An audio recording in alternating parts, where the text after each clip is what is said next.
Hi everyone. So in previous session we have just discussed about the syllabus and the basics of the solid mechanics, and we discussed about what is simple stress and simple strains. Okay, what are the different types of stresses that may come and what are the different types of strains.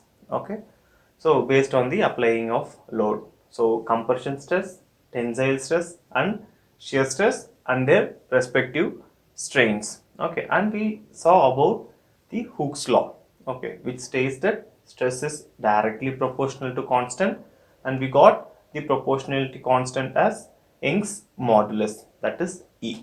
Okay, so now we'll try to study the stress strain graph for the mild steel. Okay, that is nothing but the ductile material. So for the construction purpose, so we are majorly depending upon the steel and the concrete. So it is very important to learn how the material is going to behave under the different kinds of loading conditions. So suppose if I am applying a load to the particular material, how the material is going to behave for the particular load in terms of stress and in terms of strain. So for the particular load, how much it's going to get strained. So when the load it's keep continuously applying, how the material is going to behave. So that properties that we will be trying to study here. So that is nothing but the stress strain graph for the mild steel. So that is a ductile material.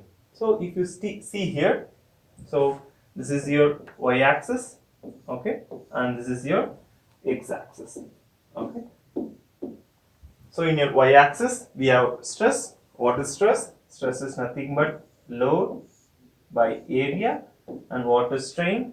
That is nothing but change in length by the actual length. So how much it is getting deformed for this particular load.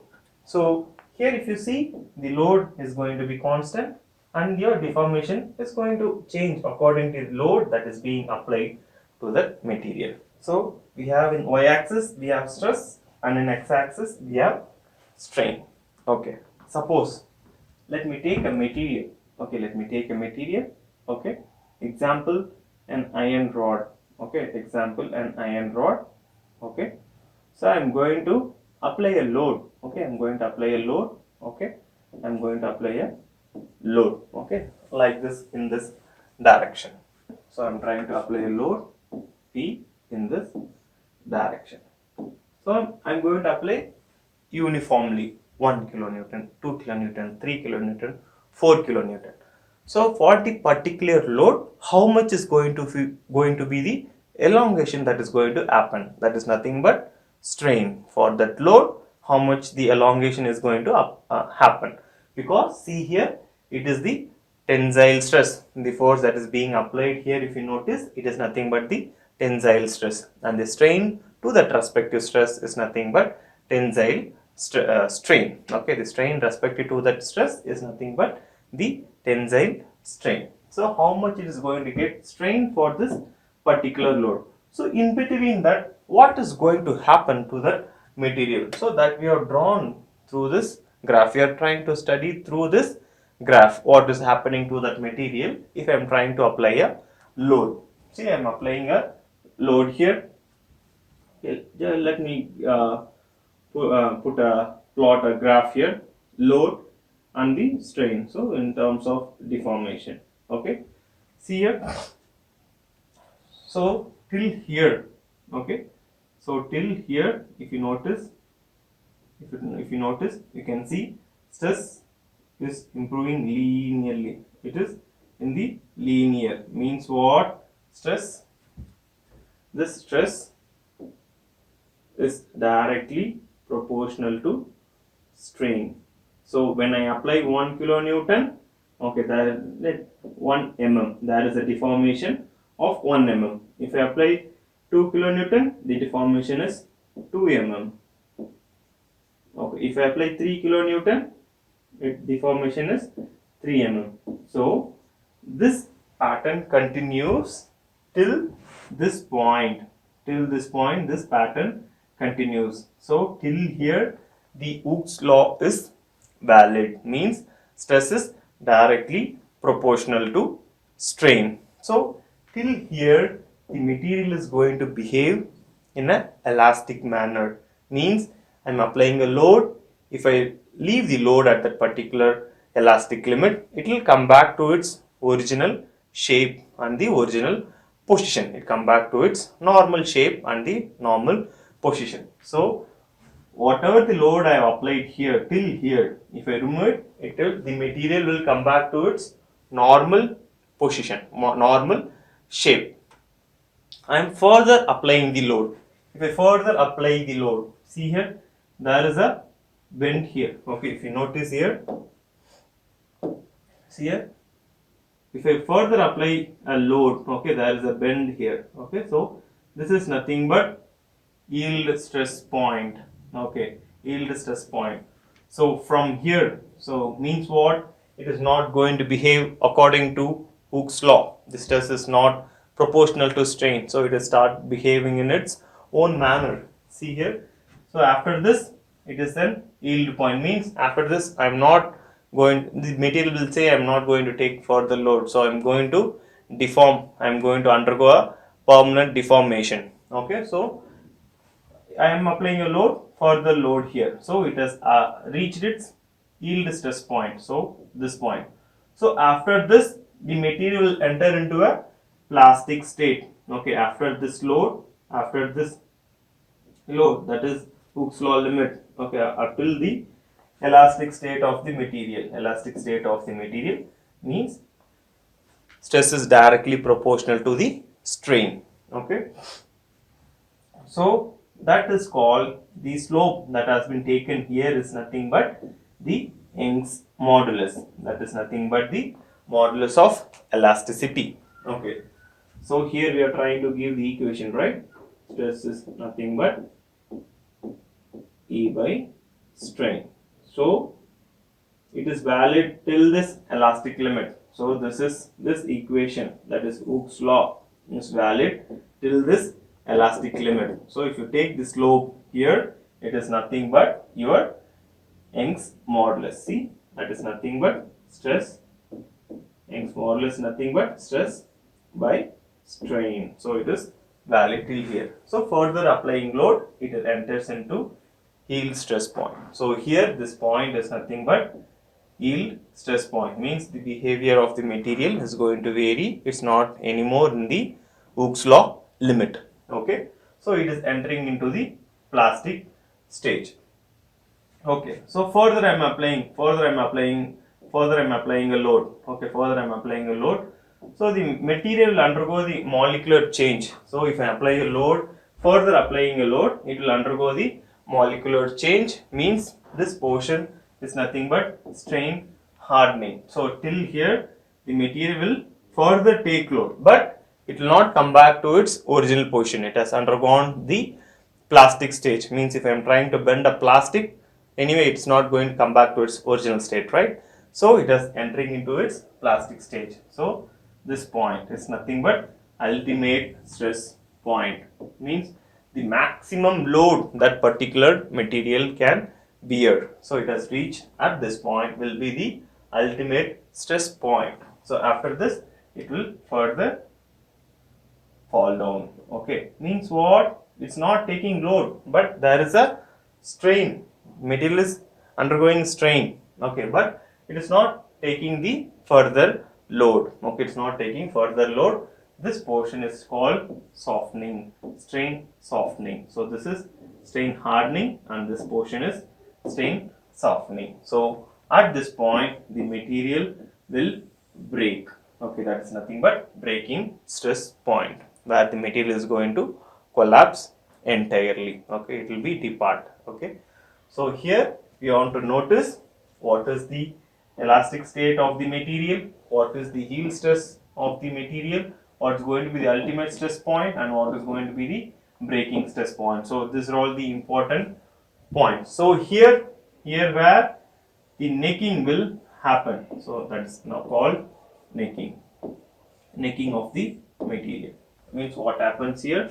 So once it has reached this elastic limit, the material will behave like this. So this is called necking.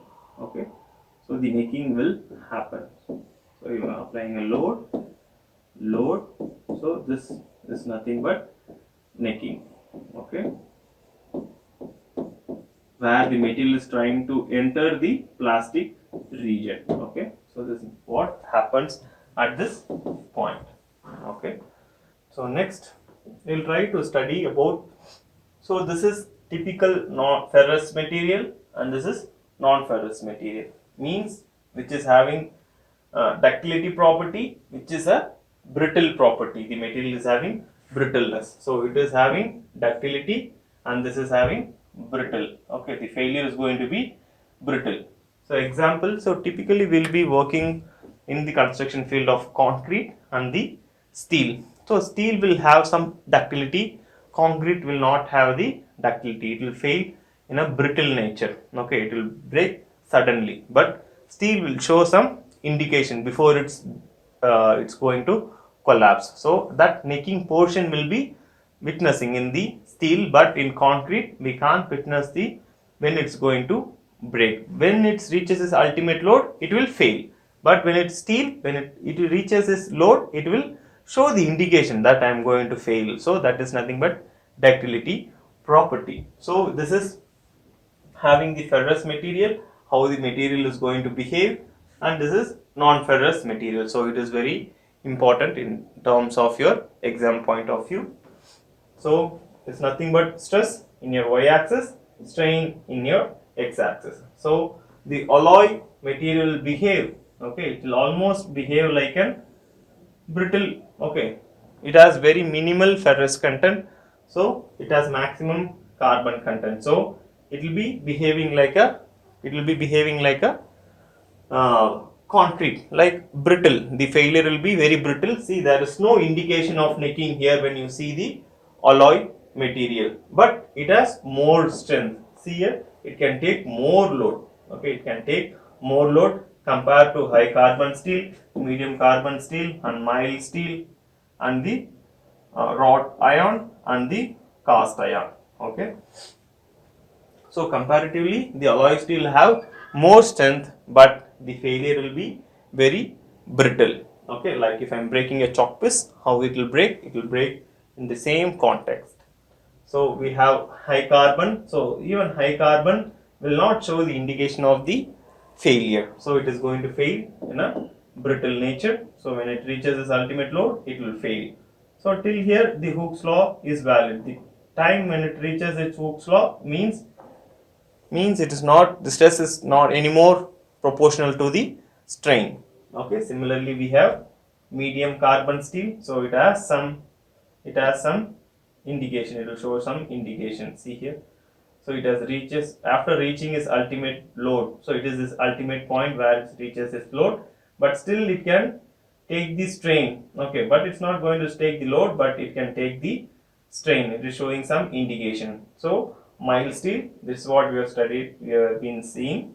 Okay, how it is going to behave. So ultimate load, of course it will show the indication of the failure.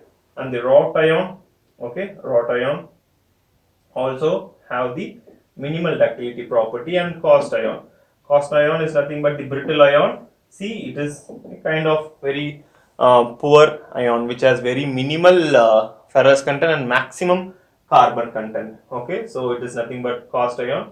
So it is not used in the construction purpose, like manhole covering of those pathholes. Will be using this cast iron material. Okay, so when it comes to non-ferrous material, see, based on the strength, it can go till your magnesium oxide has the comparatively higher strength comparing to aluminum, bronze, brass, and annealed copper. Okay, so comparative to this materials, magnesium ion will have more strength, but the failure nature of the non-ferrous material will be brittle. See, it is reaching its ultimate load and it is failing. It is reaching its ultimate load and failing, ultimate load and failing, ultimate load and failing. So this is the major difference between the ferrous material and non-ferrous material, how it is going to behave.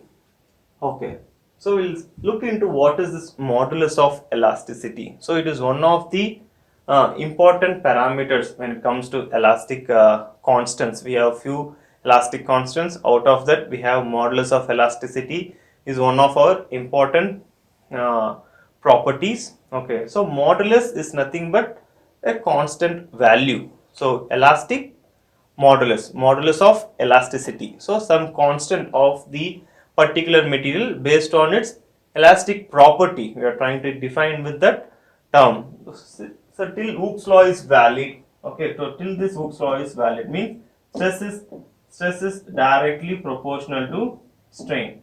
So by definition, if you see the unit of modulus of elasticity or pressure units, as it is defined as the stress divided by the strain. So everywhere we can take the values from this simple equation where stress is directly proportional to strain. So you remove the proportionality constant. Okay, strain is nothing but sigma by.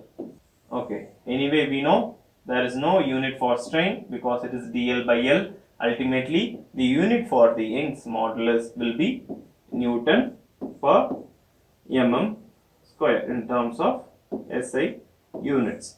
Okay, so that you have to remember. Okay, so if you can't able to remember, you can directly get it from the equations here. Stress divided by the strain. Strain has no units and stress unit is Newton per mm square. Okay, so this is modulus of elasticity. So every material will have certain modulus of elasticity. If you say concrete, if you say steel, if you say wood, of any material, so there will be an elastic limit, okay, which the material will come back to its original state. So what is that elastic limit? That is nothing but slope of stress by strain. Okay, that's nothing but stress by strain. So if you apply a load, till that particular load it will behave like an elastic material. Okay, still there every material will have this certain elastic limit. Okay, so that is nothing but modulus of elasticity.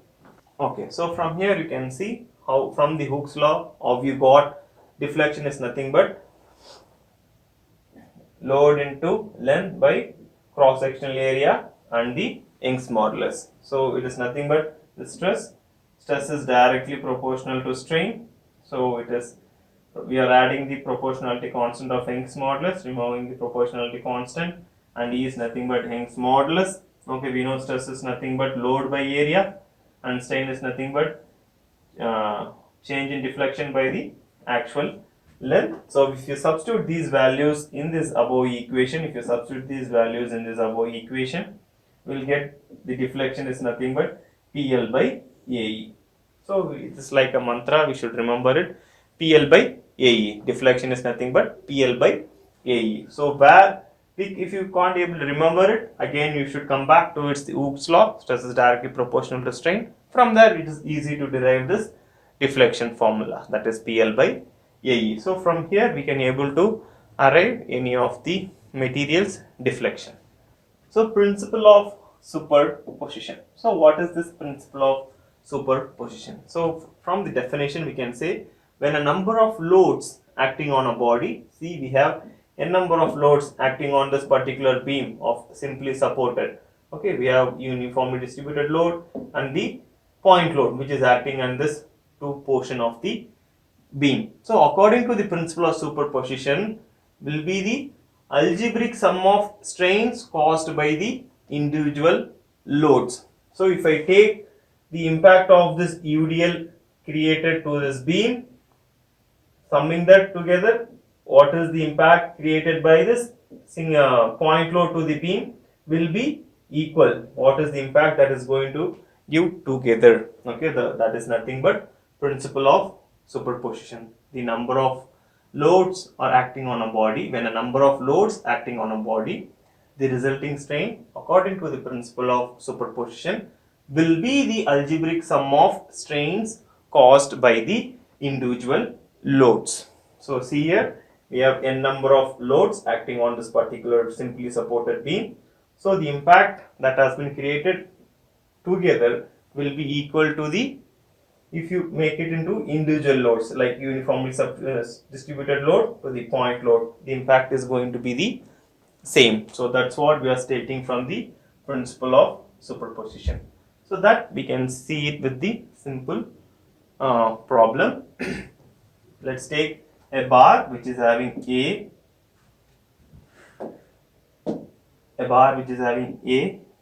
B, C, D, okay, in this joints, which is of total 4 meters. So which is having total 4 meters, which is having total 4 meters, is loaded as shown in this figure. Okay, find the elongation of the bar. Take Young's modulus as 200 GPa. So is the question. So according to principle of superposition, see here the load caused here. Okay, so how much is the deflection here? Let me write it here. PL by AE. Okay, so let me take this as DL at point D.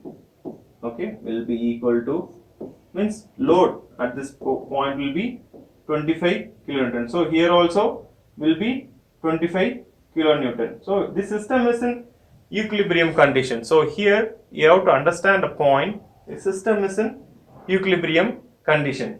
Suppose if I take an individual, so 20 kilonewton. So how much will be the load? Okay, that will be acting here if I am taking it as an individual. Okay, let me take this 20 kilonewton.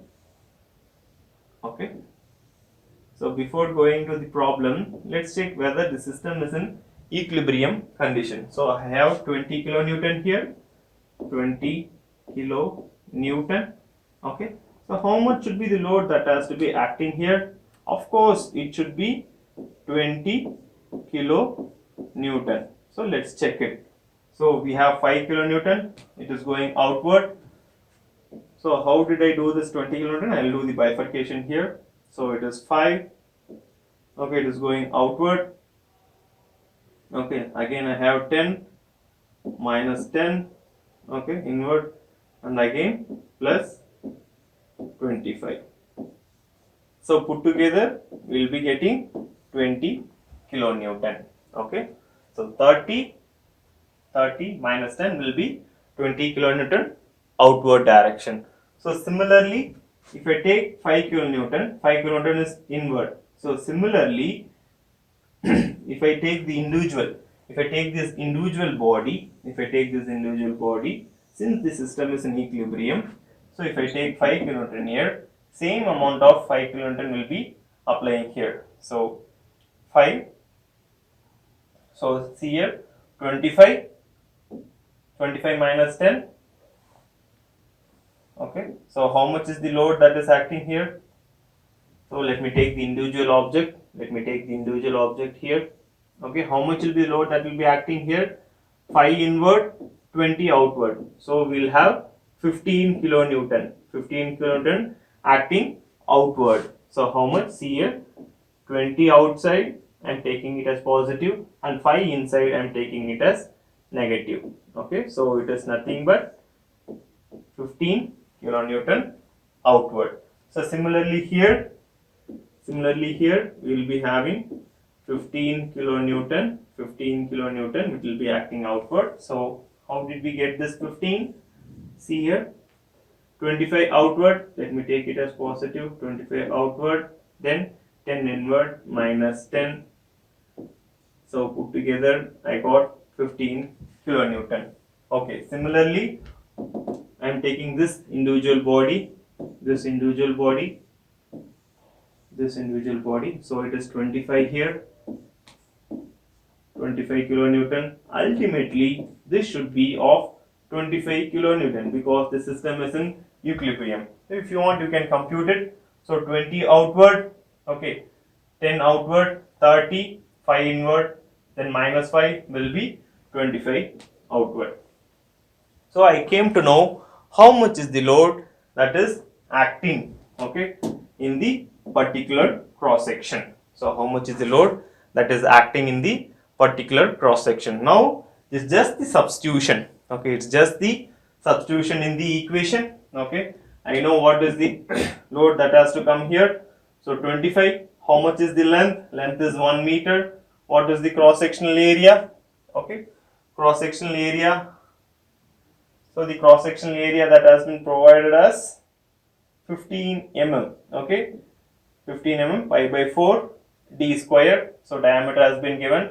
So diameter of the circular cross section is nothing but pi by 4 d square, pi by 4 d square, and Young's modulus is nothing but 20 gigapascal. So they given us 200 gigapascal. So we have to convert it into Newton per mm square. So when you are converting it, 2 into 10 to the power of 5, 10 to the power of 5 Newton per mm square. So if you substitute